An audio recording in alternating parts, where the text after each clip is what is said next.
पुंडलीक भक्त की कथा बहुत कम हमारे उत्तर भारत में लोग जानते हैं। ये पहले भक्त नहीं थे। अपने माता पिता के प्रति इनकी श्रद्धा भावना नहीं थी। एक बार मां ने कहा कि बेटा हम वयोवृद्ध हो रहे हैं, तीर्थ यात्रा करवा लाओ, हमारे लिए रथ की व्यवस्था या पालकी की व्यवस्था कर दो, हम तीर्थ यात्रा कर लेंगे। तो पुंडलीक बोले कि भगवान ने 2 पैर दिए हैं, चल के चले जाओ, अब मेरे पीछे क्यों पड़े हो कि पालकी लाऊं, रथ लाऊं या कुछ लेके आऊं। तो माता पिता बोले कि दुर्भाग्य से ऐसा पुत्र है, अब क्या कर सकते हैं, चले गए। यहां पुंडलीक के कुछ मित्र, एक मित्र बड़ा धनवान था, वो रथ लेकर के आया और अपने मित्र पुंडलीक से बोला चलो मैं नया रथ लेके आया हूं, थोड़ा घूमने चलते हैं। पुंडलीक बोला हाँ चलो। रथ में घूमते हुए जब जा रहे थे तो रास्ते में माता पिता दिखे पुंडलीक को, दोनों वयोवृद्ध बेचारे सामान लेके तीर्थ यात्रा पे जा रहे थे। तो पुंडलीक ने नजर और फेर ली कि कहीं इनको बैठाना ना पड़ जाए। ऐसा था, माता पिता के प्रति कोई श्रद्धा नहीं। विशेष रूप से सारे युवा ध्यान से सुनिए और माता पिता भी सुनिए। आजकल, पहले एक जमाना था कि बच्चों को मातृपितृ संस्कार सेवा के देने पड़ते थे, पर आजकल माता पिताओं को भी समझाना पड़ता है कि माता पिता कैसे बना जाए। इसलिए दोनों सुनिए, बहुत ध्यान से सुनिए। थोड़ा आगे जाकर के एक आश्रम में रात्रि हो गई, तो वहां जाकर के पुंडलीक अपने मित्रों के साथ सो गए। प्यास लगी तो रात्रि में उठे और तभी क्या देखते हैं कि 3 अत्यंत सुंदर कन्या उस आश्रम में झाड़ू लगा रही हैं। और झाड़ू लगाते लगाते लगाते लगाते अचानक से वो अत्यंत सुंदरी अत्यंत कुरूप हो गई। और जैसे ही उनका रूप कुरूप हुआ तो झाड़ू लगा करके जितनी रज वहां इकट्ठी हुई, उस रज को जैसे ही उन्होंने पुनः माथे से लगाया फिर से सुंदर हो गए। पुंडलीक की आश्चर्य देख रहा था, दौड़ करके गया और कहा आप तीनों कौन हो? और मैंने अभी अभी देखा आपका रूप इतना कुरूप और ये रज लगाते ही आपका मुखमंडल बिल्कुल सुंदर हो गया। मैं ये समझ नहीं पाया हूं, ये चमत्कार है कि जादू है, क्या है ये? तब उन तीनों ने परिचय दिया कि हम इस भारत में बहने वाली शुद्ध पवित्र नदियां हैं। लोग बाग हम में स्नान करके अपने पापों को धो जाते हैं तो हमारा रूप जो सुंदर है वो कुरूप हो जाता है। तब अपने उस लोगों के जो पाप हमारे अंदर आए हैं उनको नष्ट करने के लिए हम भारतवर्ष के आश्रमों में जाते हैं और वहां जाकर के गुरुजनों के, वयोवृद्धों के जो चरण रज है उसको अपने माथे से लगाते हैं, तो उससे हमारे जितना भी कुरूपता है, जितने भी लोगों के पाप भीतर आए, सब नष्ट हो जाते हैं। पुंडलीक बोला कि मतलब जीवन में चाहे जितने पाप किए हों, उन पापों का प्रायश्चित धाम जाने से, तीर्थ जाने से, नदी स्नान करने से तो होता है, ये रज लगाने से भी होता है। तब वो तीनों नदियां बोली कि धाम जाने से, तीर्थ जाने से, नदी स्नान करने से होगा यह भी कंफर्म नहीं है, लेकिन घर में विराजमान माता पिता और सदगुरु के नित्य चरण रज लगाने से तो नित्य पाप नष्ट होते हैं। ये प्रत्यक्ष है, ये प्रमाणित है।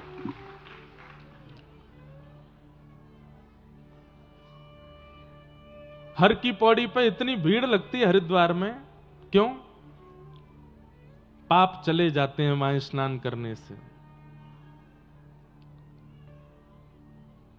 गंगा पापम शशि तापम धन्यम कल्प तरुस तथा, ये बात बिल्कुल सिद्ध है कि गंगा पाप मुक्त करती हैं,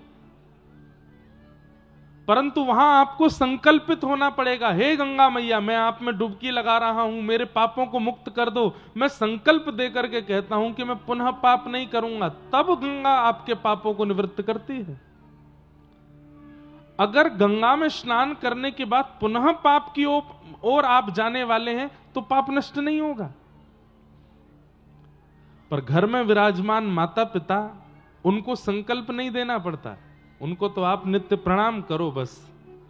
प्रणाम करने मात्र से वो हृदय से चाहेंगे कि आपके सारे पाप नष्ट हो जाएं। पुंडलीक समझ गए और उसी समय दौड़ करके गए और अपने माता पिता को बीच रास्ते में ही रथ में विराजमान किया, घर ले गए और घर ले जाकर के कहा कि अब तीर्थ आपको नहीं जाने पड़ेंगे, मैं आपकी यही सेवा करता रहूंगा और यही तीर्थों का जल, तीर्थों का प्रसाद आ जाएगा, और ज्यादा इच्छा होगी तो अब तीर्थ आएंगे यहां पर, आप कहीं नहीं जाएंगे, मैं आपकी सेवा करूंगा। और माता पिता को घर पर लेकर के इतने परम भक्त हो गए पुंडलीक, चरण दबाते हैं, भोजन कराते हैं, स्नान कराते हैं, उठाते हैं, बिठाते हैं, खिलाते हैं, इतनी सेवा की अपने माता पिता की। मतलब जैसे कोई व्यक्ति अपने ठाकुर सेवा में रत रहता है, ऐसे पुंडलीक अपने माता पिता को ही विट्ठल और रुक्मणी मान करके सेवा करते थे कि ये विट्ठल हैं, ये रुक्मणी हैं। जैसे हम भक्त लोग चंदन घिस के ठाकुर जी को लगाते हैं, पुंडलीक चंदन घिस के अपने माता पिता को लगाता है। हम लोग बाजार जाकर के मिष्ठान ठाकुर जी के भोग के लिए लगाते हैं, पुंडलीक घर में सामग्री बना के अपने माता पिता को भोग लगाते हैं। हम लोग पुष्प चयन करके ठाकुर जी के चरणों में अर्पित करते हैं, पुंडलीक पुष्प चयन करके माता पिता के चरणों में अर्पित करते हैं। मतलब संपूर्ण ठाकुर सेवा को माता पिता के रूप में करते हैं पुंडलीक।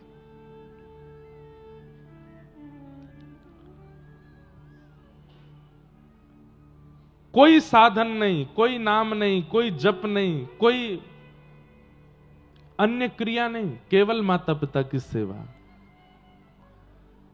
यहां द्वारिका में जैसे ही लीला पूरी करने का समय आया, ठाकुर जी ज्ञान उपदेश कर रहे हैं उद्धव आदि अपने कुछ प्रियजनों को।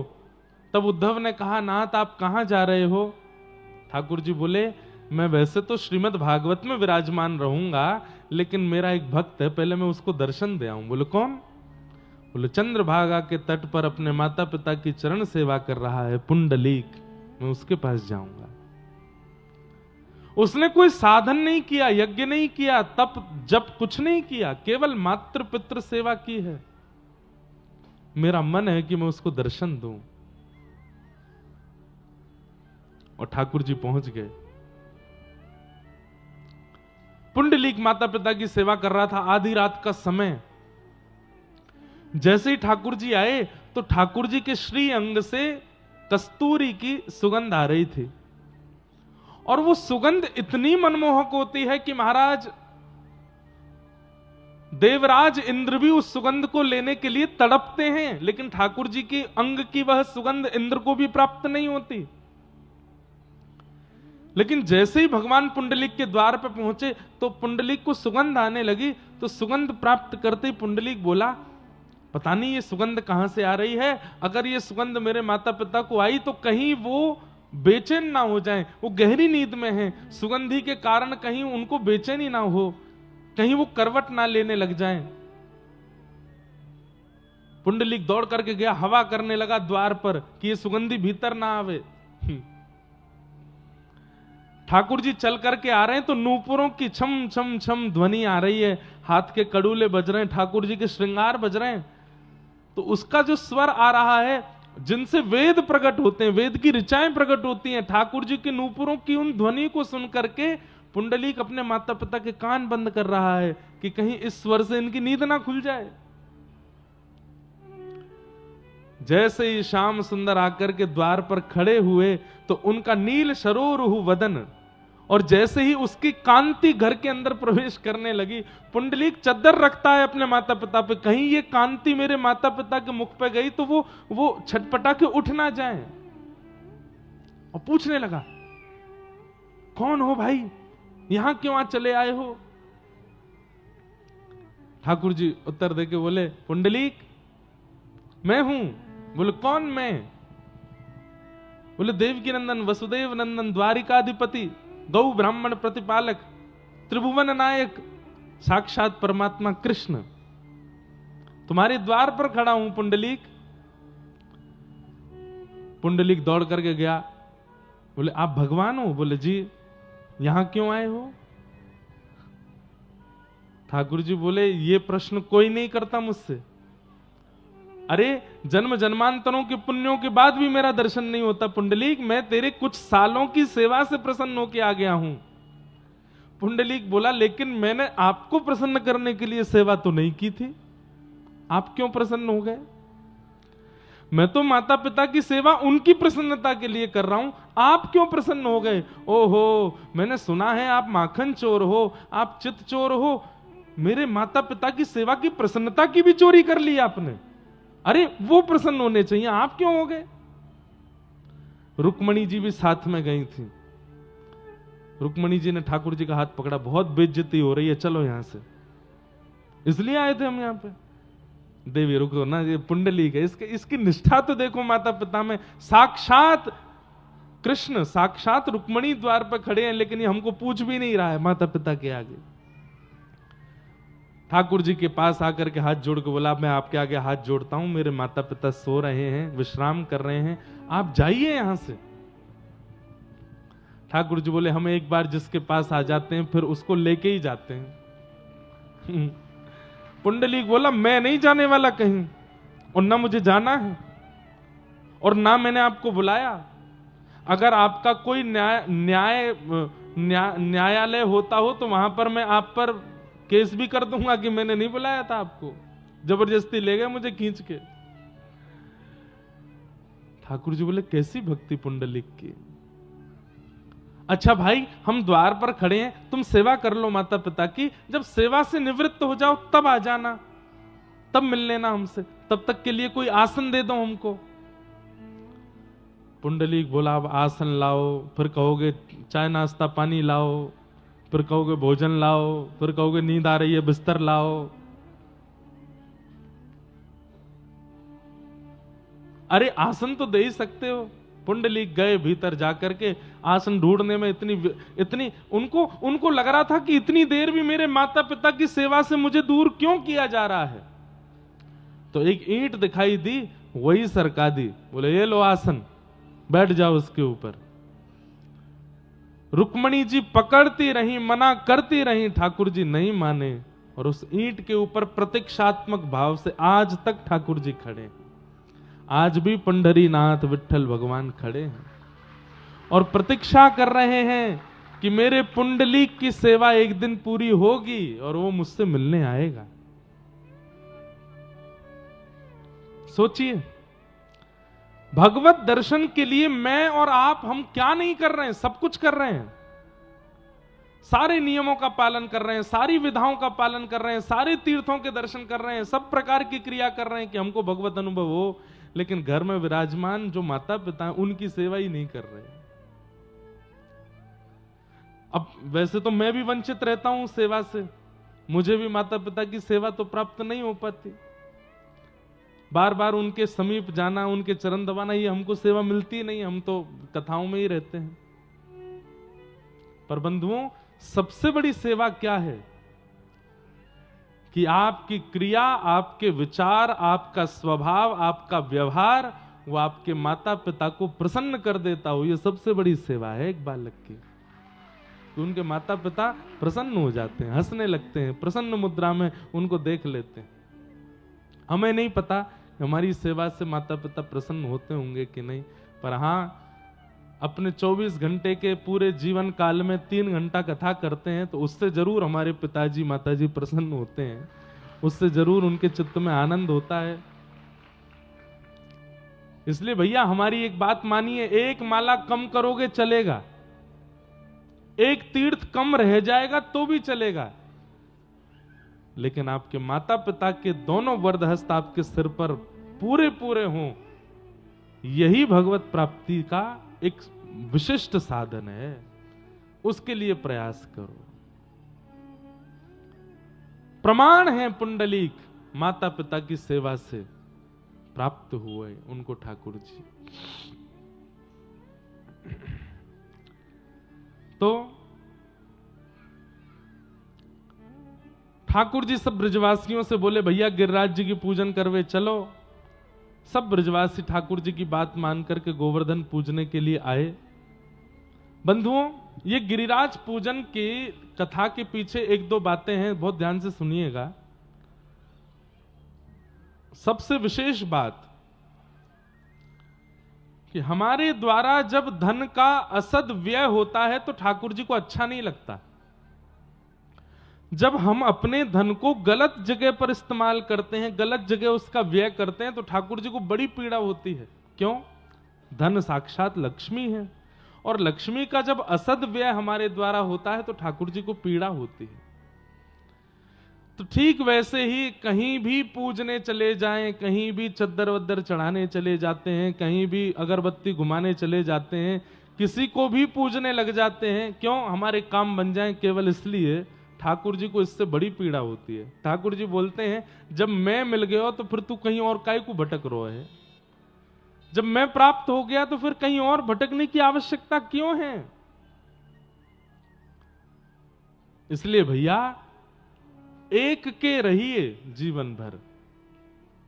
ठाकुर जी जीवन में प्राप्त हो गए तो बस उन्हीं के रहिए, अन्य स्थानों पर जाकर के असद धन का व्यय मत करो।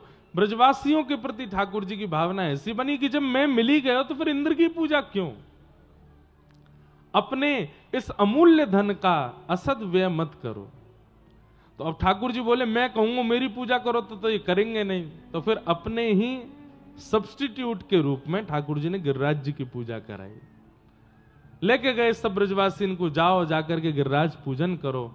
और 4 भुजा वाले श्री गोवर्धन नाथ प्रकट है करके सब ब्रजवासियों की सेवा को स्वीकार करने लगे। इंद्र को पता चली तो इंद्र ने मेघमालाओं को आज्ञा करके कहा कि इतनी वर्षा करो पूरा ब्रजमंडल बह जाए। आकाश में काले बादलों ने गर्जना करनी शुरू की। ब्रजवासियों का विश्वास डगमगाने लगा। उस विश्वास को स्थिर करने के लिए गिरिराज जी को प्रणाम करके 7 वर्ष के ठाकुर जी ने 7 कोस लंबे चौड़े गिरिराज पर्वत को धारण करके अपनी बाम हस्त की कन्नी उंगली के नख पे धारण कर लिया। बोलो गिरवरधारी गोपाल की। बंधुओं, गिरिराज धारण लीला, इसके अनेक पहलू बताए जाते हैं, पर इसका एक विशेष पहलू यह भी है कि उन ब्रजवासियों के चित्त में अविश्वास हो गया था कि भाई हम गिरिराज पूजन करवे आए, इंद्र नाराज है क्यों? और इंद्र से हमारी रक्षा ये गिरिराज बाबा नहीं कर रहे हैं। तो ठाकुर जी ने सब ब्रजवासियों को दिखा दिया, देखो गिरिराज बाबा की हमने पूजा करी, इतना विशाल पर्वत, अरे हम 1-8 किलो के पत्थर नहीं उठा सकते, इतना विशाल पर्वत देखो, मैं 7 वर्ष का हूं, मैंने कन्नी उंगली पर धारण कर लियो, मैंने नहीं धारण कियो, ये हमारी रक्षा करवे के काजे गिरिराज बाबा ही इतने हल्के है गए कि मैंने इनको धारण कर लियो। इससे ब्रजवासियों का विश्वास प्रगाढ़ करवाया ठाकुर जी ने। मानो हमसे भी ठाकुर जी यही संकेत कर रहे हैं कि शरणागति के बाद में अविश्वास नहीं आना चाहिए। अपने आचार्य के प्रति, अपने इष्ट के प्रति कभी अविश्वास मत करो। प्रतीक्षा करो, प्रणाम करो, और बस प्रतीक्षा करो कि वह एक दिन गिरिराज बन के धारण होंगे और जो आपत्ति विपत्ति आ रही है उससे हमारी रक्षा करेंगे। ठाकुर जी ने 7 कोस लंबे चौड़े गिरिराज पर्वत को धारण किया। सब ब्रजवासियों ने अपनी छड़ी लगाई। 7 दिन 7 रात्रि तक ठाकुर जी ने ऐसे ही धारण करके ठाकुर जी खड़े रहे। अब यहां अनेक कथाएं, अनेक लीलाएं गिरिराज जी के नीचे भी ठाकुर जी की हुई हैं। एक लीला कि गर्गाचार्य जी महाराज ने यशोदा मैया से कही, बोले मैया तुम्हारो लाला जो है नारायण समो गुणई है, ये तुम्हारो लाला जो है का ये नारायण के समान गुण वालो है। तो जब कभी भी कछु विशिष्ट क्रिया लीला करे तो आप यहां पे संशय मत करियो। आज जब ठाकुर जी ने गिरिराज जी उठाए तो यशोदा मैया को गर्गाचार्य जी की बात याद आई कि मेरो लाला नारायण के समान गुण वालो है। लेकिन गर्गाचार्य जी ने एक बात और कही थी, बोले तुम्हारे लाला के समान गुणवान और योग्य वृषभानु जी की लाली भी है, वो भी नारायण की ही आह्लादनीय शक्ति है। तो जब कभी तुम्हारो लाला कोई विशिष्ट लीला करे तो वृषभानु नंदिनी राधा रानी को या के सामने लाए के खड़ो कर दियो, तुम्हारे लाला की शक्ति क्षीण नहीं होएगी। आज जब ठाकुर जी ने गिरिराज जी उठाए तो यशोदा मैया व्याकुल हुई, कहां है राधा रानी, कहां है वृषभानु नंदिनी, कहां है बरसाने वाली राधा, वाकू लेके आओ, मेरे लाला के सन्मुख खड़ो कर दो। यशोदा मैया ढूंढने लगी, कहां है कहां है कहां है। 3 दिन बीत गए। 3 दिन बाद वृषभानु बाबा मिले तो वृषभानु बाबा से यशोदा मैया बोली, आपकी लाली कहां है? भानु बाबा बोले, मैं खुद 3 दिन आते ढूंढ रहा हूं, मुझे मिल ही ना रही है, कहां चली गई? सब जगह ढूंढा लेकिन राधा रानी नहीं मिली। तो जिस शिलाखंड के ऊपर ठाकुर जी खड़े हैं कन्नी उंगली पर गिरिराज जी लेकर के, उस शिला के पीछे जब जाकर के यशोदा मैया ने देखा तो क्या पाया कि वहीं ध्यान मुद्रा में श्री किशोरी जी, श्री राधा रानी बैठी हैं और अपने अपलक नेत्रों से श्री गिरिराज जी को देख रही हैं, और किशोरी जी के नेत्रों से ही निकलने वाला एक दिव्य तेज उस पर श्री गिरिराज जी टिके हुए हैं। श्री राधे जू के कारण मैंने गिरिवर लियो उठाया। ठाकुर जी आगे कन्नी उंगली धारण करके खड़े हैं, पीछे किशोरी जी अपने दिव्य तेज पर गिरिराज जी को धारण कर रही हैं। मूल बात तो यह है कि गिरिराज जी मूल रूप से किशोरी जी ने ही धारण किए हैं, श्री राधा रानी ने धारण किए हैं। ठाकुर जी तो केवल उंगली लगाए कि सबरो श्रेय ले रहे हैं अपने ऊपर कि मैंने उठाए। वास्तव में तो श्री गिरिराज जी को धारण किशोरी जी कर रही हैं, किशोरी जी ने धारण किया। सब ब्रजवासियों के मन में आई, बोले मैया इन दोनों को ब्याह कर दो, ये हमारे व्रज की इतनी रक्षा करें, इन दोनों को ब्याह कर दो। अब ये कथा भागवत में तो नहीं है, पर अन्य अन्य पुराणों में इस बात का उल्लेख होता है कि श्री प्रिया प्रियतम का ब्याह उत्सव हुआ और श्री ब्रह्मा जी ने आकर के बांडीर वन में ठाकुर जी का ब्याह कराया किशोरी जी के साथ। वास्तव में बंधुओं किशोरी जी कौन है? इधर देखिए, ध्यान से सुनना। हर व्यक्ति के अंदर आह्लाद प्रकट होता है। आह्लाद किसको कहते हैं? आनंद की चरम स्थिति को आह्लाद कहते हैं। प्रसन्नता की चरम स्थिति आनंद और आनंद की भी चरम स्थिति आह्लाद। हम सबके चित्त में आह्लाद प्रकट होता है तो वह आह्लाद व्यक्त हम लोग किसी ना किसी रूप में करते हैं। आह्लाद व्यक्त, कोई नाच के आह्लाद व्यक्त करता है, कोई उछल करके आह्लाद व्यक्त करता है, कोई चिल्ला करके आह्लाद व्यक्त करता है, कोई दौड़ करके आह्लाद व्यक्त करता है, कोई कई लोग ऐसे होते हैं वो खा करके आह्लाद व्यक्त करते हैं, उनको ज्यादा अच्छा लगता है तो वो खाते हैं। और कई लोग ऐसे भी हैं वो सो के आह्लाद व्यक्त करते, ज्यादा प्रसन्नता होती है तो सो जाते हैं। लेकिन हमारे ठाकुर जी के चित्त में जो आह्लाद प्रकट हुआ उसको ठाकुर जी व्यक्त नहीं कर पा रहे हैं, उसको ठाकुर जी प्रकट नहीं कर पा रहे हैं, उसको ठाकुर जी कहीं पर लगा नहीं पा रहे हैं। तब ठाकुर जी ने विचार किया, इस आह्लाद को मैं कैसे प्रकट करूं, कैसे इसका आस्वादन करूं। तब वही आह्लाद चित्त से प्रकट होकर के दूसरे रूप में श्री किशोरी जी के रूप में प्रकट हो गया। अब जब जब ठाकुर जी उनको देखते हैं तब तब अपने आह्लाद को व्यक्त करते हैं। जब जब श्याम सुंदर किशोरी जी को देखते हैं मानो उनका जो आह्लाद है, जो प्रसन्नता है, वो व्यक्त हो जाता है। तो जो स्वयं से प्रकट है उससे विवाह कैसा? किशोरी जी ठाकुर जी से ही प्रकट हैं, उन्हीं की आह्लादिनी शक्ति हैं। इसलिए प्रकट रूप में और सार्वभौम रूप में कोई विवाह का क्रम विशेष रूप से नहीं निभाया, लेकिन अंतरंग भाव से रसिकों के लिए ठाकुर जी का किशोरी जी के साथ में विवाह हुआ। एक ही है, दोनों अलग नहीं है, एक ही भाव है। तो इस प्रकार ठाकुर जी ने किशोरी जी के साथ में लीला की और लीला करके अपने भाव को व्यक्त किया, अपने भाव को विराजमान किया। व्यक्ति जब अत्यंत प्रेम में होता है, अत्यंत प्रेम भाव का स्मरण करता है तो अपनी शक्तियों को विस्मृत कर देता है। या फिर कह लो अपनी शक्तियों को गौड़ कर देता है। व्रजलीला में ठाकुर जी को व्रजवासियों से इतनी प्रीति हो गई, इतना प्रेम मिला कि ठाकुर जी अपनी भगवत तत्वता को बार बार विलीन कर लेते हैं। तब किशोरी जी आती हैं और किशोरी जी आकर के ठाकुर जी की उस विलीन शक्ति को पुनः प्रकट करवाती हैं, ताकि ठाकुर जी की लीला का संवरण हो सके, ठाकुर जी की लीला का आगे सबको दर्शन और अनुभव प्राप्त हो सके। ऐसी हमारी किशोरी जी हैं। महाप्रभु जगन्नाथ जी के रूप में भी श्री किशोरी जी का निवास है। ये मुखमंडल जगन्नाथ जी का जो दिखता है ये कृष्ण है, पर जो अंग हमें दिखाई नहीं देता है, ठाकुर जी का जो नीचे का भाग है, जो वस्त्र के भीतर विराजमान है, वो संपूर्ण श्री किशोरी जी हैं।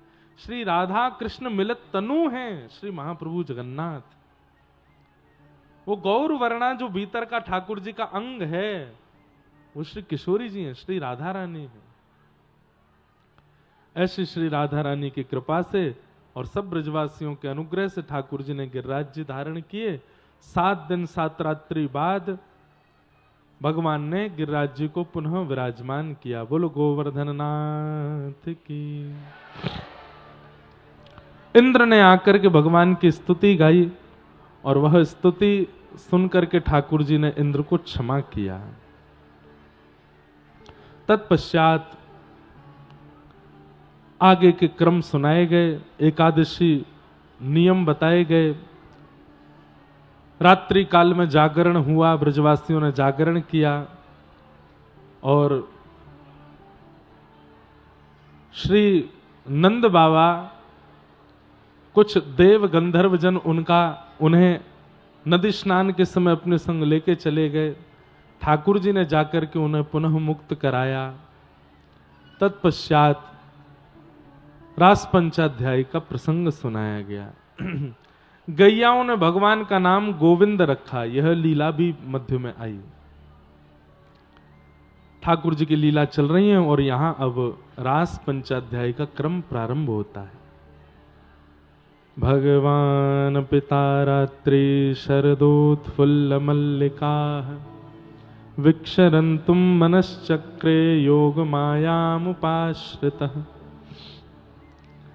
बंधुओं, बहुत ध्यान से सब लोग अब इधर देखेंगे और कथा श्रवण करें। रास पंचाध्याय का प्रसंग। भगवान, अगर आपसे पूछ लिया जाए कि भगवान की पहचान क्या है तो आप क्या बताओगे? यहां पर इतने सारे लोग बैठे हैं, इतने लोग कथा सुनने वाले, सत्संग करने वाले बैठे हैं।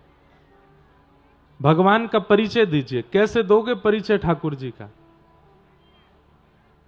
और या फिर कभी ठाकुर जी सामने आ भी जाएं तो पहचानोगे कैसे कि ये भगवान है? कभी इस पर विचार किया? 6 लक्षणों से जो युक्त हैं उन्हें भगवान कहते हैं।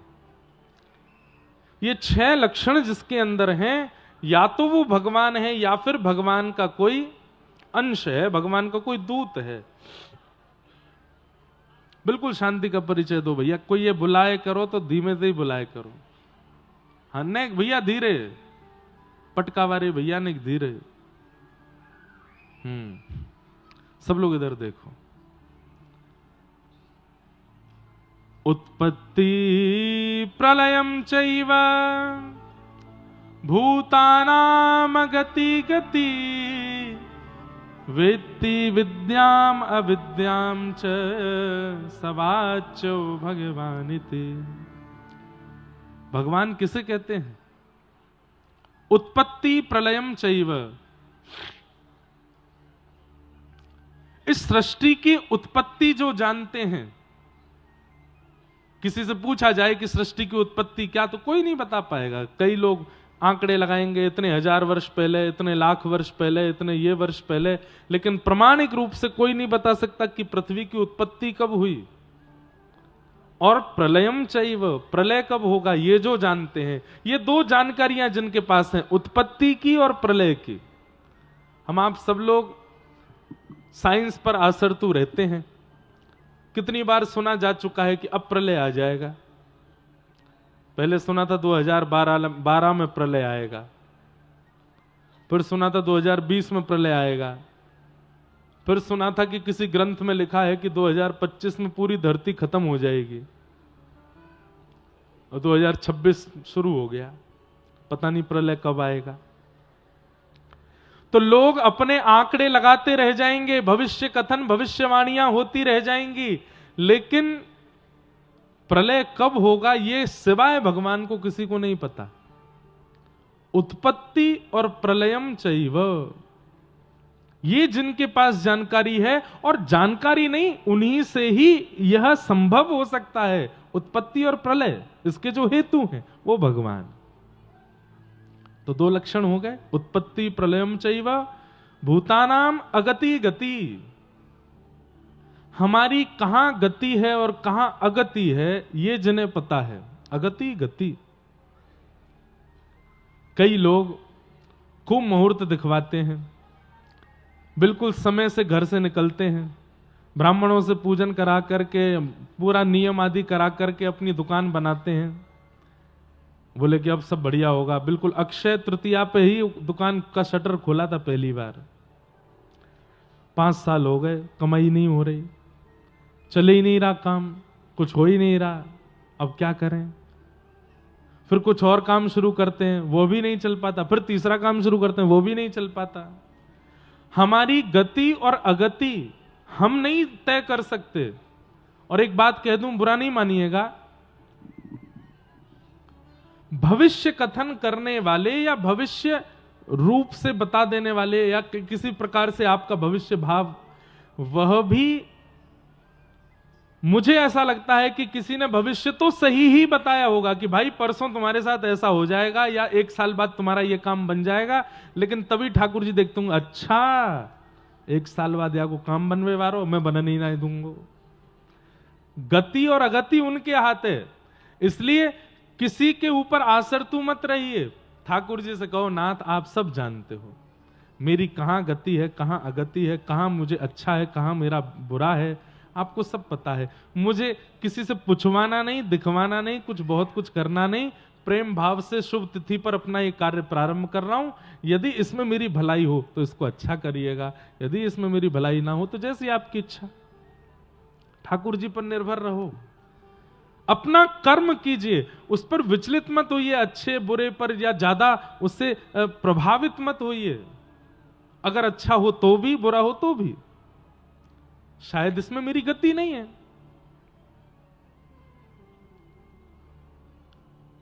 कर्म गति टाले नाही टरे, कर्म गति टाले नाही टरे।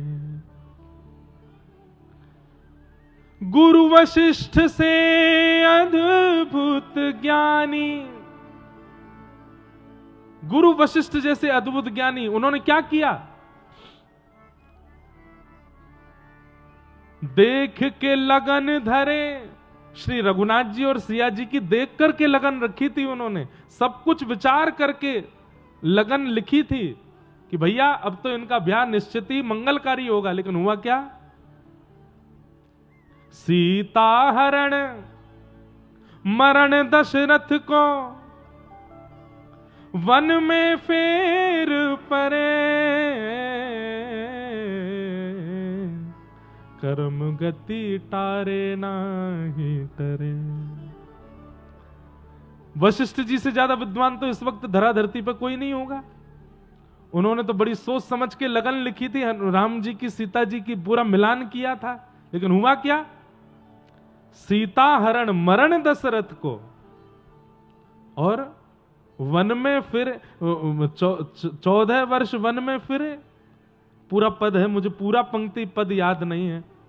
एक पंक्ति में यह भी है, याद आ जाए तो गा दूं, बहुत अच्छा है। पांडवों के लिए आता है, जहां सारथी ही स्वयं कृष्ण हैं, जहां पर पग पग पर रक्षा करने वाले ही श्री कृष्ण हैं। लेकिन हुआ क्या? अज्ञातवास करना पड़ा पांडवों को, और उसके बाद भी अगर हस्तिनापुर का राज्य मिल गया तो कुछ समय बाद उसका त्याग करना पड़ा। नरक दर्शन करना पड़ा पांचों को थोड़ी थोड़ी देर के लिए। तो इसलिए भैया कब कहां क्या होना है, गति अगति हम नहीं जानते, सब ठाकुर जी के हाथ है। तो भगवान किसको कहते हैं? जिसे उत्पत्ति और प्रलय का पता है, जिसे गति और अगति का पता है। कितने? 4 लक्षण हो गए, और 2 और कौन से हैं? वेत्ति विद्याम अविद्याम च सवाच्यो भगवानिति। विद्या और अविद्या। विद्या कहते हैं ज्ञान को, अविद्या कहते हैं अज्ञान को। तो जो 4 थे स्वविज्ञ स्वराट, जो अविज्ञ है, अनविज्ञ नहीं, ये सब जानते हैं। पूतना रूप बदल के आई, नेक में ही पहचान गए। कोई नहीं पहचान पाया पूतना को, ठाकुर जी पहचान गए। हनुमान जी रूप बदल करके आए, लेकिन ठाकुर जी नेक में ही पहचान गए। कौन है ये? तो जो सब जानते हैं, सब पता है उन्हें क्या गलत है, क्या सही है, क्या ज्ञान है, क्या अज्ञान है, इन सबके जो द्योतक हैं, इन सबके जो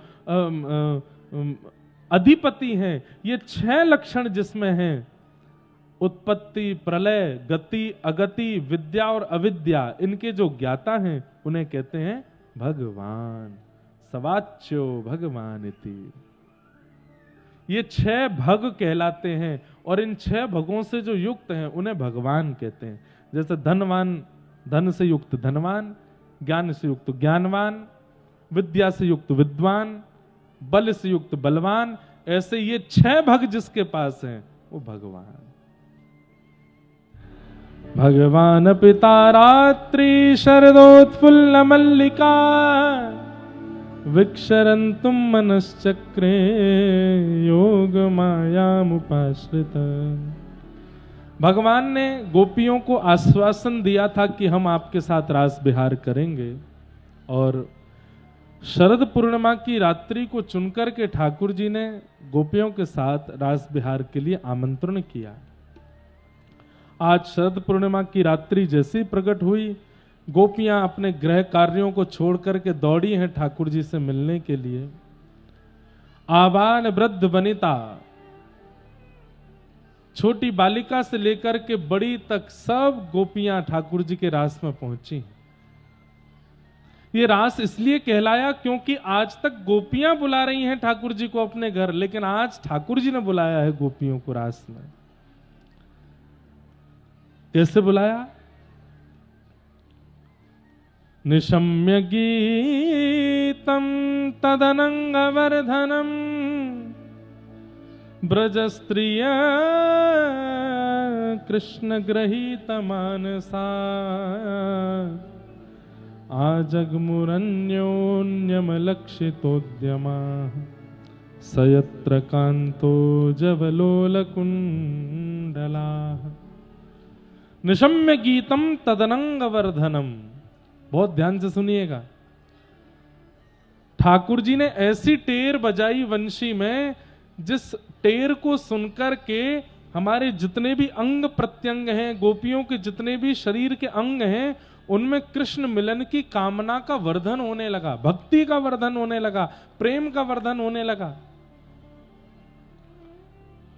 कानों में संगीत सुनने का भाव प्रकट होता है तो समझो कि संसार ने आपको आवाहन किया है। लेकिन यही कान ठाकुर जी के सुंदर भाव को श्रवण की इच्छा प्रकट करने लगे तो समझ जाओ ठाकुर जी वेणु बजा रहे हैं। नेत्रों को अमेरिका, स्विट्जरलैंड आदि आदि बड़े बड़े देश देखने की इच्छा हो तो समझो संसार ने आवाहन किया है। पर इन्हीं नेत्रों से आप साक्षात महाप्रभु जगन्नाथ को देखना चाहते हैं तो ये श्री ठाकुर जी ने वेणु बजा करके आपके नेत्रों में कृष्ण भक्ति का वर्धन किया है। मैं पहले भी कहता रहा, आगे भी कहता रहूंगा, आप अपनी इच्छा से ठाकुर जी के सन्मुख नहीं जाते, ठाकुर जी की कथा नहीं सुनते, ठाकुर जी की सेवा और ठाकुर जी के अनुभव नहीं करते। ठाकुर जी की जब इच्छा होती है तब हमारे चित्त में इच्छा प्रकट होती है वह क्रिया करने की। तदनंग वर्धनम। सब गोपियां दौड़ी कृष्ण मिलन के लिए, और जैसे ही वहां पहुंची ठाकुर जी ने सब गोपियों से कहा, आइए आइए आइए, स्वागतम। इतनी रात को आप सब लोग अपना घर परिवार छोड़कर के यहां वन में क्यों आई हो? स्वागतम वो महाभाग प्रियम किम करवाणि व व्रजस्त्यानामनम कश्चित ब्रूतागमन कारणम। अपने आने का कारण बताइए। सब लोग बिल्कुल सावधानी से शांति का परिचय देते हुए सुनो। पहले तो बुलाया नहीं, सबसे पहले तो निमंत्रण दिया। निमंत्रण कब दिया था भगवान ने? जब चीर हरण किया था। जब सारी गोपियां नदी स्नान कर रही थी, ठाकुर जी चीर लेके वृक्ष पर चढ़ गए। उस दिन ठाकुर जी ने निमंत्रण दिया था कि शरद पूर्णिमा की रात्रि पर मैं मिलूंगा। और आज शरद की रात्रि पर गोपियां नहीं जा रही थी तो वंशी बजा करके ठाकुर जी ने बुला लिया, निमंत्रण दिया, आमंत्रित करके बुला लिया, और गोपियां सब आ गई तो कह रहे हैं ब्रूतागमन कारणम, अपने आने का कारण बताओ। ठाकुर जी ऐसी परीक्षा लेते हैं। बंधुओं, जब व्यक्ति भक्ति के मार्ग में चलने लगता है, जब व्यक्ति भगवत मार्ग, भगवत प्राप्ति का मार्ग चुन लेता है, तो बीच बीच में संसार के लोभ ठाकुर जी प्रकट करते हैं कि इस लोभ के कारण ये वापस लौट जाए। कई बार भक्ति मार्ग में आया हुआ व्यक्ति, उसको बड़ी चिंता हो जाती है, कहीं मैं गलत तो नहीं आ गया, कहीं वो संसारी तो ठीक नहीं था, कहीं वो विषय वार्ता और अपने परिवार के संग जैसे मैं पहले रहता था वैसे रहना ही तो ठीक नहीं है। ये आपके चित्त में भावना प्रकट नहीं होती। ठाकुर जी उस लोभ को दिखा करके अनुभव करते हैं कि तुम लौट के जाओगे कि नहीं जाओगे। जाना नहीं, एक बार चुन लो तो फिर चाहे जैसी स्थिति आ जाए ठाकुर जी का त्याग नहीं करना, उस मार्ग का त्याग मत करना। गोपियों के साथ ठाकुर जी वही कर रहे हैं। क्या कर रहे हैं? जब सब गोपियां आ गई तो उनको पतिव्रता नारी का धर्म बता रहे हैं। तुमको पता है पतिव्रता नारी का कितना बड़ा धर्म होता है? बोले कितना बड़ा धर्म होता है? भर्तु शुश्रूषणम स्त्रीणाम परो धर्मो यमायया तद बंधुनाम च कल्याणम प्रजानाम चानुपोषणम। ठाकुर जी क्या कह रहे हैं? एक स्त्री का धर्म क्या है? केवल अपने पति की सेवा करना? बोले नहीं, तद बंधुनाम च कल्याणम, उसके सास ससुर ननद देवर जेठ जो भी परिवार में होते हैं सबकी सेवा करना उस स्त्री का धर्म होता है। आप लोग ऐसे परिवारों को छोड़ छोड़ करके इस परपुरुष से मिलने के लिए अर्धरात्रि में आ गई। राम राम राम राम राम, घनघोर पाप, नरक में जाना पड़ेगा आप सब गोपियों को। चलो जाओ, लौट जाओ, वापस जाओ, अपने अपने घर को जाओ। थोड़ी देर तक तो गोप ठाकुर जी बोलते रहे कि तुम लोगों ने गलत किया रात्रि में मेरे पास आकर के। जब भगवान शांत हो गए तो गोपियां बोली और कुछ रह गया है कि हम बोले अब? ठाकुर जी बोले बोलो। तो गोपियां उत्तर देती, मैवं विभोर्हति भवान गदितुम ऋषंशं संत्यज्य सर्व विषयांस्तव पादमूलम् भक्ता भजस्व दुर्वाग्रहमात्यजास्मान् देवो यथादि पुरुषो भजते मुमुक्षुन्। कितना सुंदर उत्तर गोपियां दे रही हैं। गोपियां कह रही हैं, कहां तो आप बड़े बड़े ज्ञान की बात करते हो कि मेरी शरण में आओ तो सब छोड़ करके आना। प्रेम गली अति सांकरी तामे दो ना समाए। ठाकुर जी कहते हैं अगर तुम विषय युक्त होकर के, संसार के होकर के, किसी भी प्रकार के प्रमाद में पड़ करके मेरे पास आओगे तो मेरी प्राप्ति में दुविधा आ सकती है। आज हम सब कुछ छोड़ करके तुम्हारे चरणों में आ गई तो यूं कह रहे हो क्यों छोड़ के आ गई? हमको बता रहे हो कि पतिव्रता नारी का धर्म क्या होता है। अरे श्री कृष्ण, हमारी बात सुनो, आप ही कहते हो सर्वधर्मान परित्यज्य माम एकम शरणम ब्रज। बहुत ध्यान से सुनिए सब लोग, इधर देखिए। ठाकुर जी यहां कौन से धर्म को छोड़ने की बात कर रहे हैं? सर्वधर्मान परित्यज्य माम एकम। ठाकुर जी ये थोड़ी कह रहे हैं कि तुम उस धर्म को छोड़ के आओ, उस धर्म को। अरे जिस समय ठाकुर जी ये बात कह रहे थे अर्जुन को, उस समय हिंदू वैदिक सनातन धर्म के अलावा कोई धर्म ही नहीं था। तो फिर कौन से धर्म को छोड़ने की बात कर रहे हैं? सर्वधर्मान परित्यज्य, कौन सा धर्म छोड़े? एक हिंदू वैदिक सनातन धर्म ही तो है। जब अर्जुन और कृष्ण सामने आमने बैठे हैं तो ये जो लोक धर्म हम लोग निभाते हैं, इस संसारिक धर्म लोक धर्म को छोड़ने की बात कर रहे हैं ठाकुर जी। इसको त्याग करके मेरे पास आओ, इसकी चिंता त्याग करके मेरे पास आओ, इन विषय भोगों को त्याग करके मेरे पास आओ। ये परिवार के ये लोग बुरा मान जाएंगे, ये मान जाएंगे, इनको रिझाना, इनको मनाना, इनको खिलाना, इनको बैठाना, ये सारे लोक धर्म है, इनको छोड़ के मेरे पास आओ। मीराबाई का एक पद है, मैं तो गोविंद रा गुण गासूं, राणा जी रूठे तो मने काय करसी। किसी ने मीराबाई से जाके कहा तुम कृष्ण नाम गाना बंद कर दो। बोले क्यों? तुम्हारा देवर राणा इतना गुस्सा करता है, कभी पिटारे में सर्प भेज देता है, कभी बाघ भेज देता है, कभी विष का प्याला भेज देता है, तुम थकती नहीं हो? अरे वो आए दिन कोई ना कोई प्रलाप करता रहता है, केवल इसलिए क्योंकि तुम गोविंद गुण गाती हो। गोविंद गुण गाना बंद कर दो, वो कुछ भी नहीं भेजेगा तुम्हारे लिए। मीराबाई कहती हैं मैं तो गोविंद रा गुण गासूं, राणा जी रूठे तो मने काय करसी। अरे सखी, राणा रूठेगा तो ज्यादा से ज्यादा क्या करेगा? विष भेज देगा, मरवा देगा। और मैं नहीं मरी, नहीं विष पी करके भी मुझे कुछ हुआ तो ज्यादा से ज्यादा देश से निकाल देगा, अपने नगर से निकाल देगा, अपने भवन से निकाल देगा। राणा रूठेगा तो नगर से निकालेगा, लेकिन कृष्ण रूठेगा तो मैं कहां जाऊंगी? ये पूरा ब्रह्मांडी उन्हीं का है। अरे नरक में भी जगह नहीं मिलेगी अगर वो रूठ गए तो। राम नाम रा जहाज चला श्या, राम नाम रा जहाज चला, मैं तो भव सागर तर जासूं, मैं तो भव सागर तर जासूं।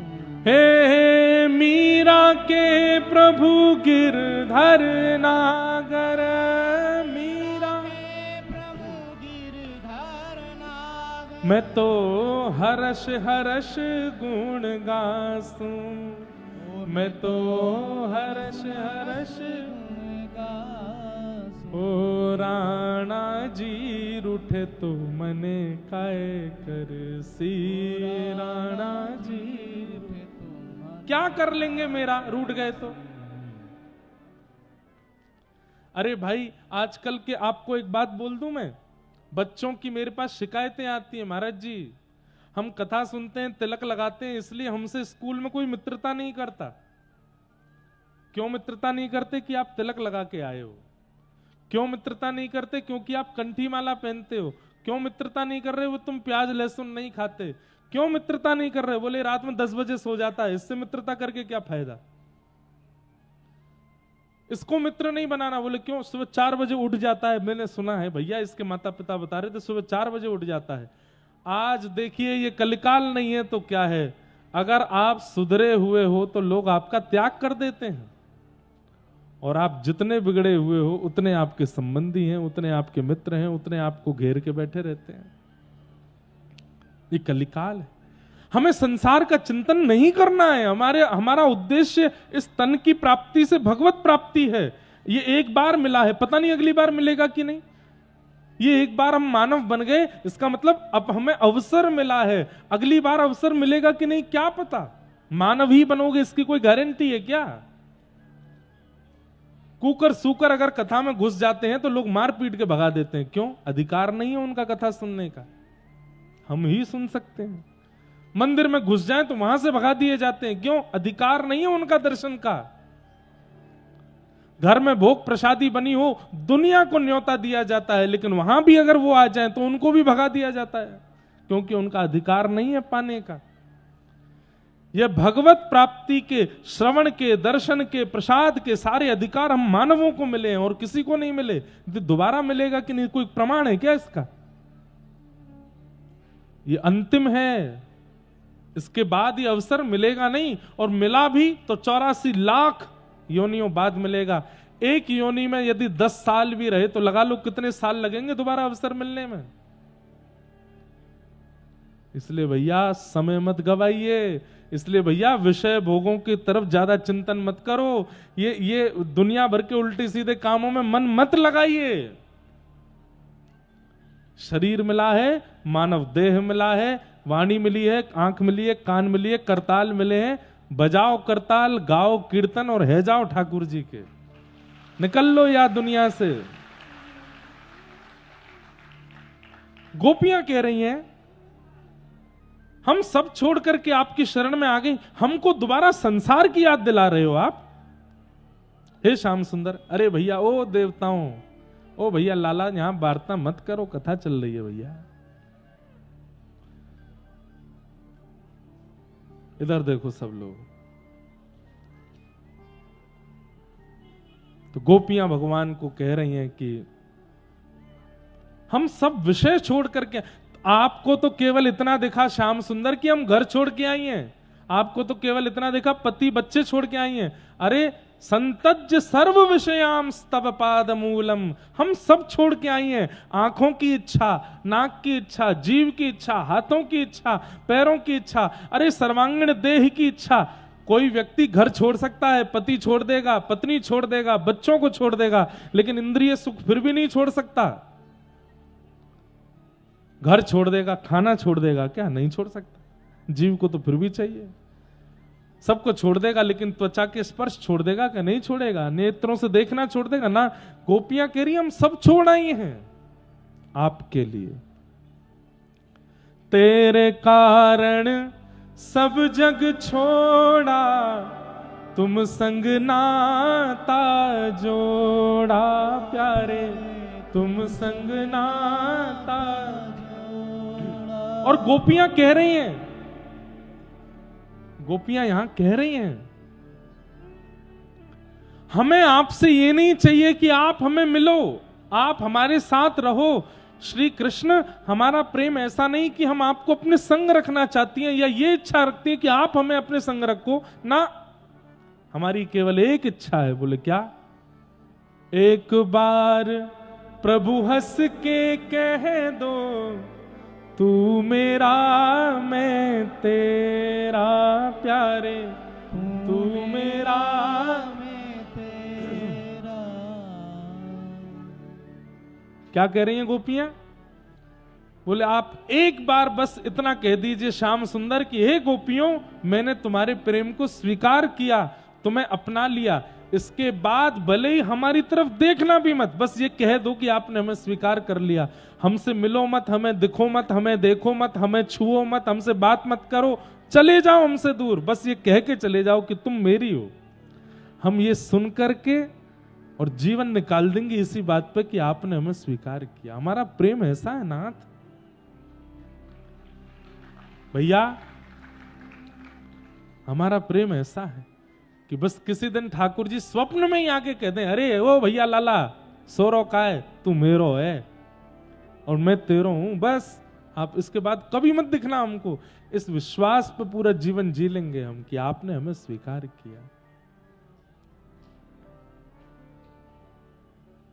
दास की बिनती सुन लीजो, ओ व्रजराज दुलारे प्यारे, ओ व्रजराज दुलारे। आखिरी आश यही जीवन की, पूर्ण करना प्यारे हो प्यारे, पूर्ण करना प्यारे। एक बार हृदय से लगा लो, ओ मेरे प्रियतम, हाँ एक बार हृदय से लगा लो। ओ मेरे प्रियतम, तुम्हारे ही रहेंगे। ओ मेरे प्रियतम, चित्तम सुखेन भवता पहितम ग्रहेषु। चित्तम सुखेन भवता पहितम ग्रहेषु। गोपियां कह रही हैं, नाथ आप चाहते हो कि हम चली जाएं? ठीक है, हम जा रहे हैं, हम जा रहे हैं, लेकिन हमारी एक वस्तु आपके पास है, वो हमको वापस करो। ठाकुर जी बोले, मेरे पास कुछ नहीं है। बोले, है, एक सामग्री हमारी आपके पास है, वो हमको दे दो, हम चली जाएंगे। ठाकुर जी बोले, क्या है? बोले, पहले वचन दो, जो मांगेंगी सो दोगे। बोले, मांगने वाली चीज नहीं, आपकी जो वस्तु मेरे पास है वो मांगो। गोपियां बोली, हम वही मांगेंगी, दोगे ना? ठाकुर जी बोले, हाँ देंगे। हमारा मन आपके पास है, लाओ दे दो।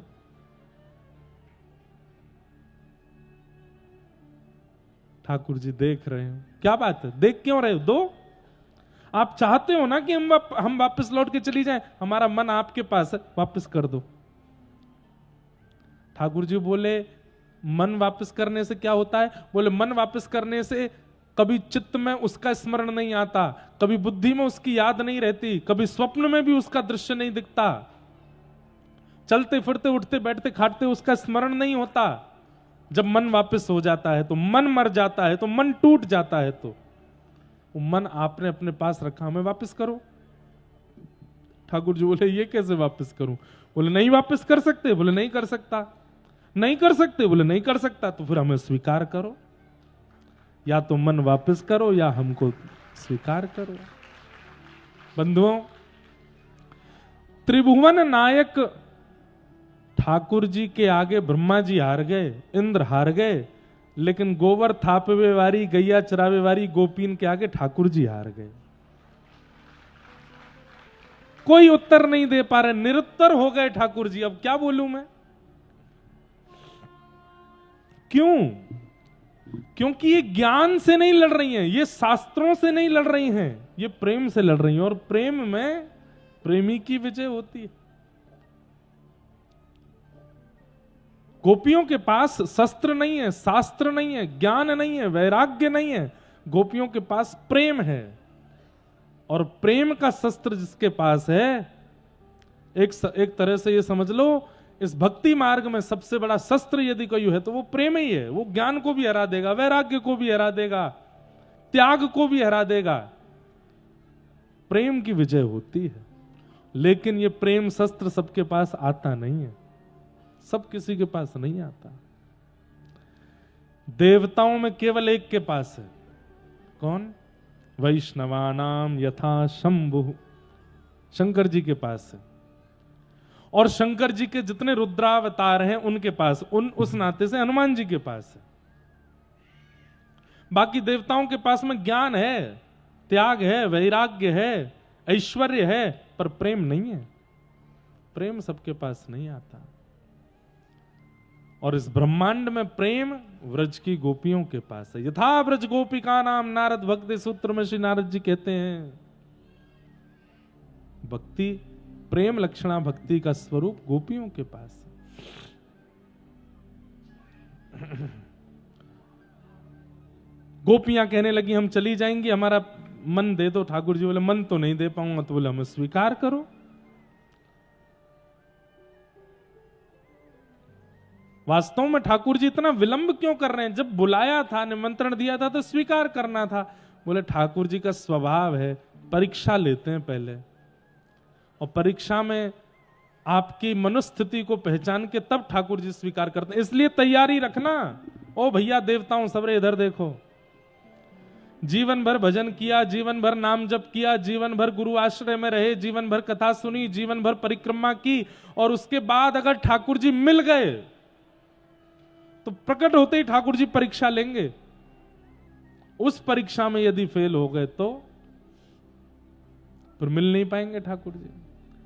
इसलिए उस परीक्षा की तैयारी कहां से होगी? नाम जप के प्रभाव से, परिक्रमा के प्रभाव से, दर्शन के प्रभाव से, तीर्थ याटन के प्रभाव से आपको भगवत दर्शन हो जाएगा।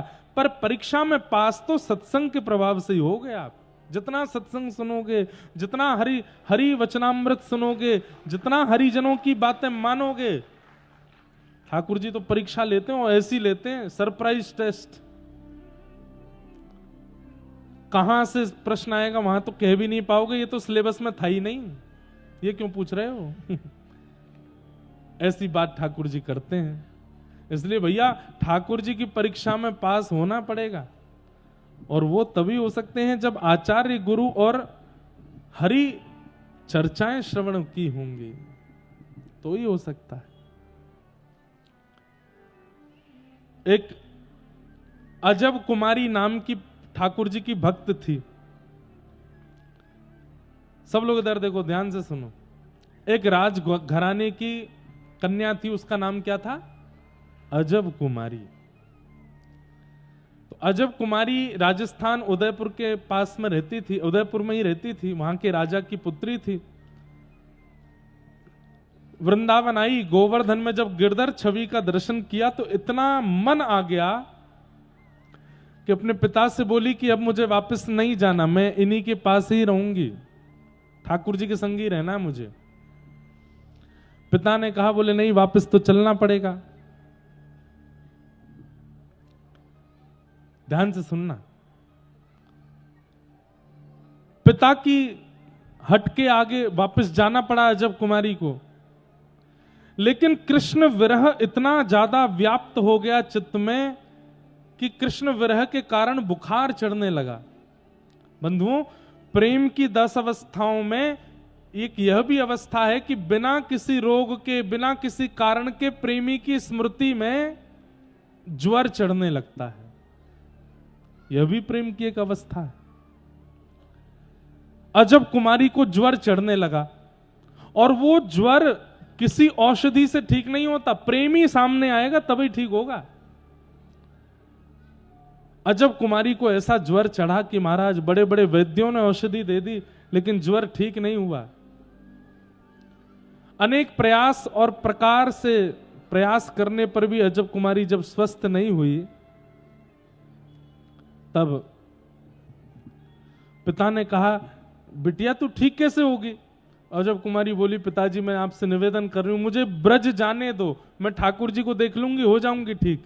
तो पिताजी ने बेटी को भेजा, लेकिन सैनिकों के साथ भेजा, और साथ भेज करके कहा कि जाओ, लेकिन इसको 3-4 दिन में वापस ले आना।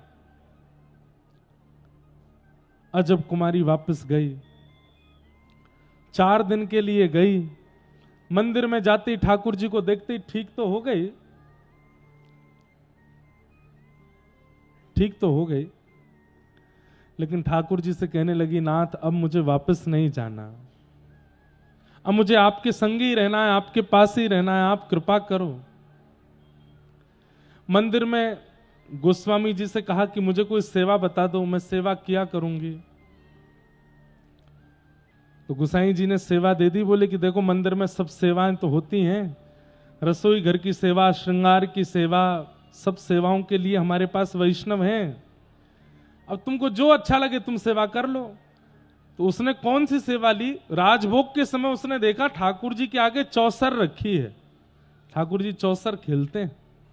तो उसने गोसाई जी से कहा कि अगर मैं सामने दर्शनार्थियों के बीच में पाटे पर चौसर रख के ठाकुर जी के संग चौसर खेलूं तो? गोसाई जी बोले हाँ बढ़िया, ये सेवा करो। तो जहां दर्शनार्थी खड़े होकर दर्शन करते, वहीं ऊंचे पाटे पर चौसर रख के अजब कुमारी ठाकुर जी के संग चौसर खेलती थी। चौसर ही आज के आधुनिक रूप में लूडो हो गया है, जिसको हम लूडो कहते हैं। वही प्राचीन परंपरा में चौसर है, जहां पर हाथ में पासा लेकर के डाला जाता है, गोटियां चली जाती हैं। वो आता भी नहीं, हमको भी नहीं आता कई लोगों को, पर ठाकुर जी दीपावली के समय पर चौसर खेलते हैं। लेकिन श्रीनाथ जी में आज भी चौसर खेलते हैं ठाकुर जी, आज भी हमारे व्रजमंडल के कई मंदिरों में चौसर खेलते हैं। तो अजब कुमारी क्या करती थी? एक चाल तो चलती थी अपनी तरफ से कि ये मेरी चाल है, और दूसरी बार लेके कहती ठाकुर जी आपकी तरफ से चल रही हूं, और चलती थी।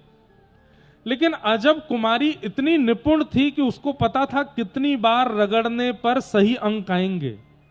मतलब निपुण थी, इतनी जानकार थी कि उसको कोई हरा नहीं सकता। लेकिन 3 दिन तक वो क्या करती रही, स्वयं हारती थी, ठाकुर जी को जिता देती थी। और सारे लोग खड़े होकर के वहां देखते थे कि चौसर में ठाकुर जी की जीत होती है, ये हार जाती है। लेकिन आज चौथा दिन है और राजा ने कहा था 4 दिन में वापस आ जाना। तो आज वो ठाकुर जी से कहती है, आज आप नहीं जीतोगे, आज तो मैं जीत के जाऊंगी।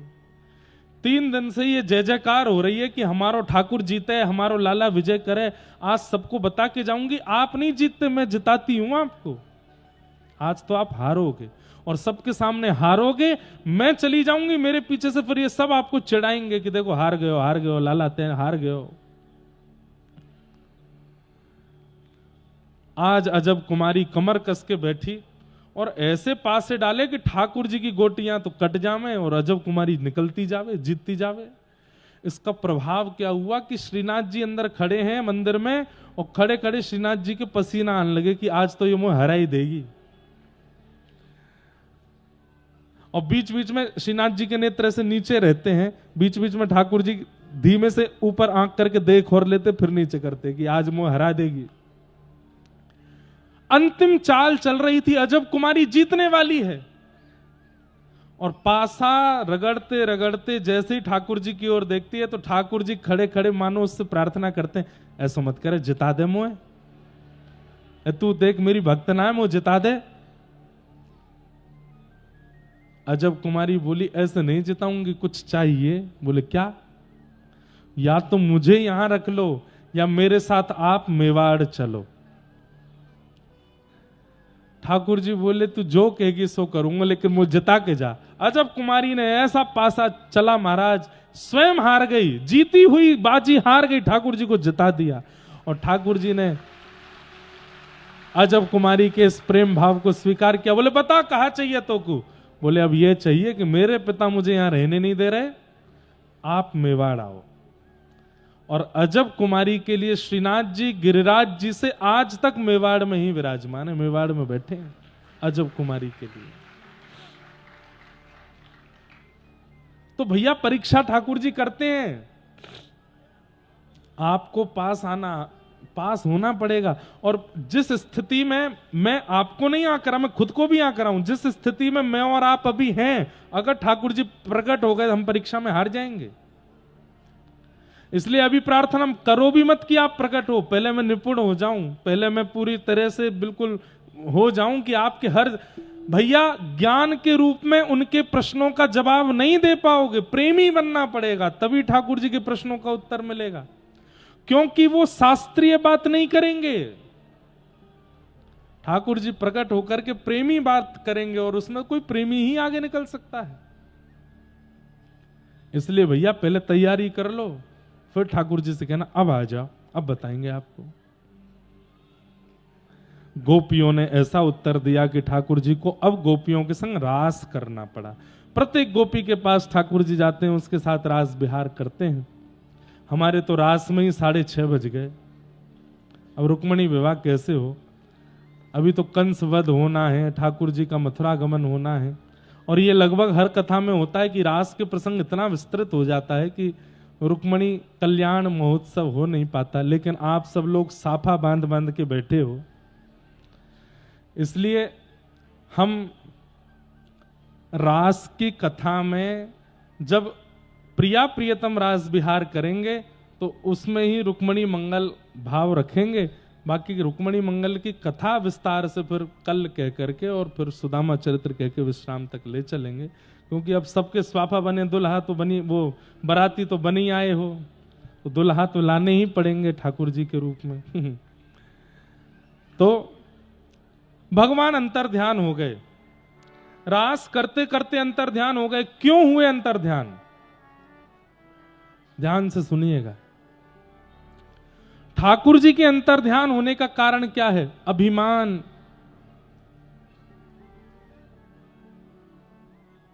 व्यक्ति को जब मैं कुछ हूं ये अभिमान होता है तो ठाकुर जी उससे दूरी बना लेते हैं। अच्छा तू कछु है तो ठीक है, तू ही रहे फिर।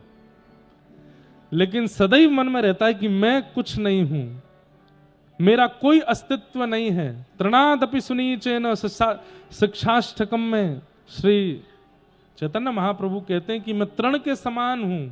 यह अनुभव करता हुआ व्यक्ति जब चलता है तभी ठाकुर जी उसके पास आते हैं। लेकिन उसे जब यह अनुभव होने लगता है कि मैं कुछ हूं, ठाकुर जी उससे दूरी बना लेते हैं।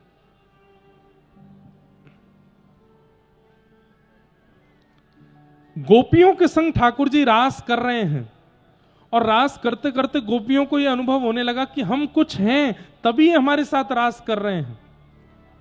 सब लोग इधर देखिए, ध्यान से सुनिए। अरे ठाकुर जी की बात बहुत दूर की है, हमारे देश का, प्रदेश का या हमारे जिले का विधायक भी अगर हमारे घर आ जाता है तो हमको लगने लगता है कि हम कुछ हैं। विधायक जी आए हमारे घर, हमारे देश के मुख्यमंत्री हमसे, हमारे प्रांत के मुख्यमंत्री हमसे फोन पे बात कर रहे हैं, हम कुछ हैं। प्रधानमंत्री जी के यहां से चिट्ठी आई है, हम कुछ हैं। इतनी सी बात पे हमको अभिमान हो जाता है। ठाकुर जी प्रकट हो गए तो ना जाने हम तो क्या ही होगा, फूल करके फूट जाएंगे अभिमान में। बुरा नहीं मानिएगा, ये वास्तविकता है। आज जितने बड़े बड़े हमारे यहां के फिल्म बनाने वाले, क्या बोलते हैं उनको, हिंदी में क्या बोलते हैं, अभिनेता, अभिनेता। मान लो किसी बड़े अभिनेता का फोन आ जाए आपके पास, उसका नाम सुना है आपने, पिक्चर नहीं देखी, नाम ही सुना है, तो आपको लगने लगेगा कि मैं कुछ हूं।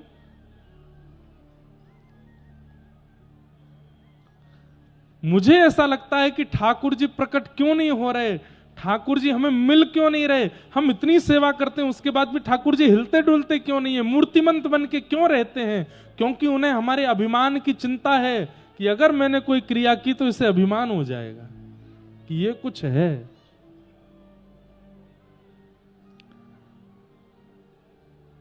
आप अपने घर के ठाकुर जी की सेवा करते हो और सेवा करते करते करते करते मान लो आपके घर के ठाकुर जी लड्डू गोपाल ने हाथ पांव सीधे कर लिए, काउदना आपने रात में सुबाए तो लड्डू गोपाल थे, लेकिन सुबह देखे तो बिल्कुल सीधे ठाकुर जी ऐसे लेटे थे।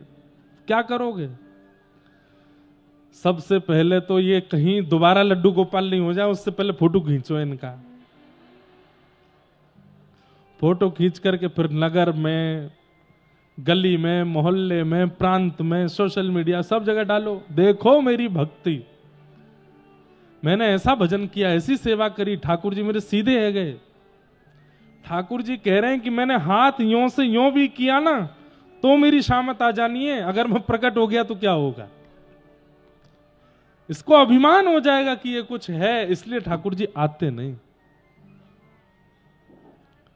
भैया जिस दिन आप मान रहित हो जाओगे उस दिन आपको जगन्नाथ जी ऐसे नहीं दिखेंगे। जिस दिन आप मान रहित हो जाओगे उस दिन हमारे गिरधर गोपाल ऐसे नहीं दिखेंगे। जिस दिन आप मान रहित हो जाओगे त्रिभंग लली श्याम सुंदर ऐसे ही नहीं दिखेंगे। जिस दिन मान रहित हो जाओगे रंगनाथ ऐसे ही नहीं मिलेंगे। जिस दिन मान रहित हो जाओगे चलते फिरते उछलते कूदते खाते गाते पीते हंसते हर स्थिति में आपको ठाकुर जी दिखेंगे।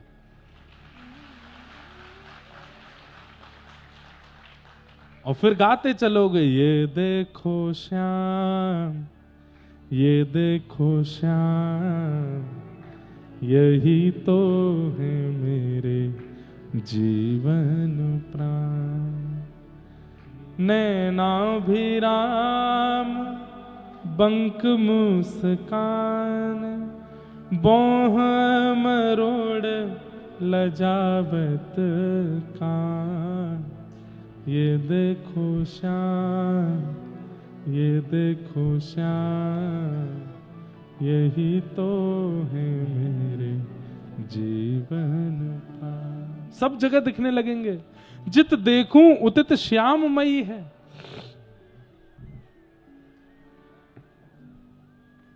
जिधर देखा उधर पाई, हे मूरत श्याम प्यारे की। जहां देखोगे वहीं दिखने लग जाएंगे आपको, मान रहित हो गए तो। और अभिमान युक्त हो तो कहीं भी ठाकुर जी नहीं दिखेंगे, मंदिर में दिखेंगे, वो भी मूर्ति में ही दिखेंगे। इसलिए मान रहित हो जाओ। श्री जगन्नाथ महाप्रभु के परम भक्त हुए श्री माधवदास जी महाराज, जय हो स्वान दत्त, भेज दो इनको।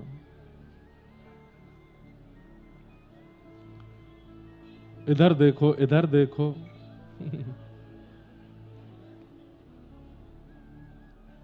तो मैं क्या कह रहा था,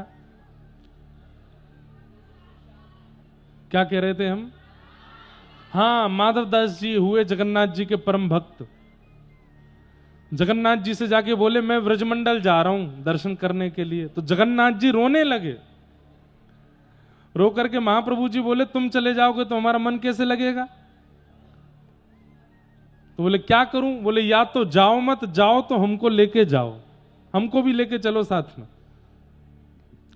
तो माधवदास जी बोले जय जय, इतने भारी विशाल हो, यहां से गुंडीचा जाने के लिए तो इतना बड़ा रथ बनाना पड़ता है आपके लिए, वृंदावन कैसे जाओगे? ठाकुर जी बोले हमें नहीं पता, हमको लेके चलो, हमको तुम्हारे संग रहना है, तुम्हारे साथ चलना है। माधवदास जी बोले जय जय, यहीं रहो, बढ़िया प्रेम से दाल भात पाओ, हम अकेले होके आते हैं। माधवदास जी चले गए। कहते हैं 3 दिन बाद माधवदास जी को इतनी जोर की भूख लगी, इतनी जोर की भूख लगी कि थोड़ी बहुत देर में प्रसाद नहीं मिला तो पेड़ पौधे खा जाएंगे, इतनी भूख। उस भूख को सहन नहीं कर पाए। माधवदास जी सोच रहे हैं 7-7, 10-10 दिन तक भूख जीतने वाला मैं 3 दिन में इतना व्याकुल कैसे हो गया। एक घर के भीतर गए, मैया से जाके बोले मैया घर में जो पड़ा है लाके दो, हमको प्रसाद पवाओ, हमको भूख लगी है। मैया ने दाल भात कुछ दिए और महाराज बिना दाल डाले ही चावल पाने लगे, जो हाथ पड़ता जाए उसको पाते जाए। मैया बोली नहीं धीरे धीरे पाओ। बाबा इतनी जल्दी जल्दी क्यों? बोले बहुत तेज भूख लगी है। अरे कैसे व्यक्ति हो, छोटा बालक बगल में बैठा है, उसको पवाए बिना पहले खुद पा रहे हो? अरे भाई इतना तो सब विवेक रखते हैं कि बालकों को पहले पवाते हैं फिर स्वयं पाते हैं। माधवदास जी बोले कोई बालक नहीं है मेरे साथ, मैं अकेला हूं। मैया बोली बगल में छोटा सा बालक कौन है फिर, ये किसका बालक है? माधवदास जी बोले कहां है, कोई है तो नहीं? और अरे बगल में बैठा है, घुंघराले केश हैं, बड़े बड़े नेत्र हैं, ऐसी सुंदर नासिका है, श्याम वर्ण का स्वरूप है। माधवदास जी समझ गए, तभी मैं कहूं 3 दिन में इतनी भूख क्यों लग रही है।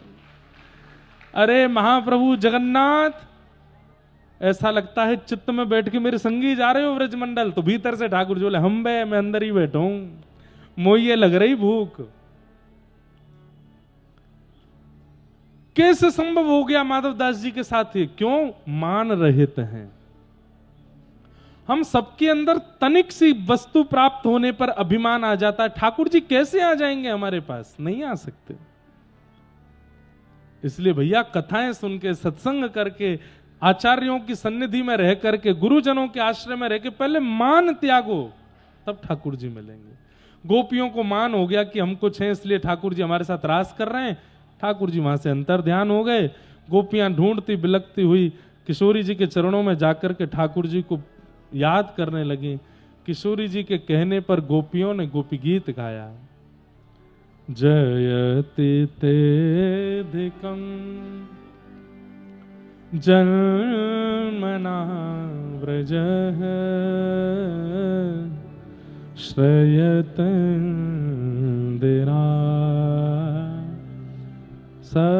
सस्वतत्र हि दयितदृश्यता दीक्षुतावक स्त्वयि धृतासव स्वां विचिन्वते शरदुदाशये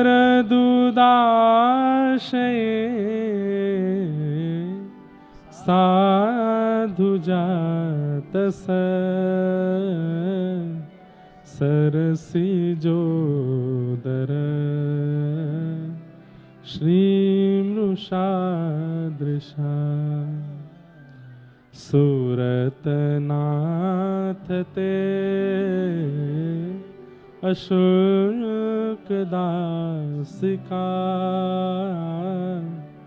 वरदने घ्नतो नेह किम वदः।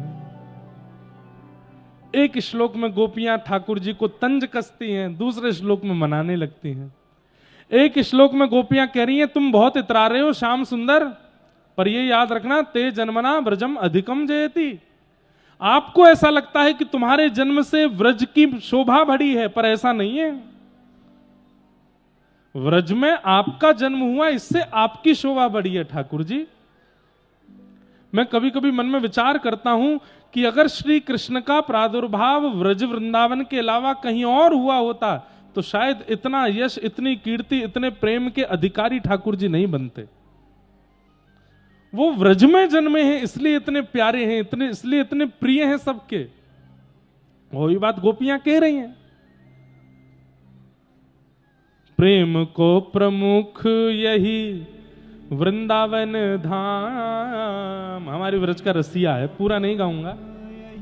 प्रेम को प्रमुख यही वृंदावन धाम, प्रेम ही ते पायो श्याम रसिया ने नाम।